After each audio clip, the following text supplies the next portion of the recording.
तर मुख्यमंत्री एकनाथ शिंदे बोलतायत, मुंबईतून पाहूयात।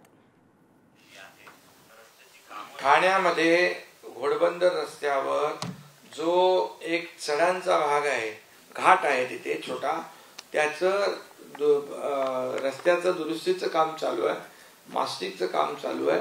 त्यामुळे थोडी ट्रॅफिक होईल ते, पण ते जर रस्त्याचं काम कंप्लीट झाल्यानंतर बिलकुल सगळे ट्रॅफिक स्मूथ होईल। सीएम साहेब, त्याचप्रमाणे मुंबई अहमदाबाद जो महामार्ग आहे तिथे सिमेंट कॉन्क्रीटचं काम चालू आहे। गेल्या 3 महिन्यापासून अख्खा महामार्ग जाम होतोय। आज सुद्धा तो जवळपास सकाळी 6 ते कुठं मुंबई अहमदाबाद महामार्ग, गुजरात लेन आणि गुजरात। ओके, मी बघून घेतो। जे रस्ता झालेला आहे ते आत्ताच सध्या त्याच्यावरती मोठमोठे खड्डे पडले। मी तातडीने संबंधित अधिकाऱ्यांना सूचना देतो, पाहणी करून कारवाई करतो। धन्यवाद। नाले सफाईवर केलाय?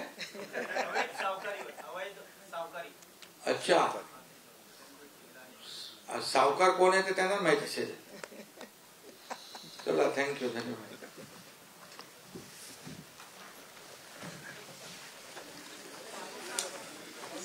सफाईची पाहणी केली, त्यानंतर त्यांची ही पत्रकार परिषद सुरू होती। अपघाताचं कुणाला लायसन्स नाही असं मुख्यमंत्री शिंदे बोलतायत।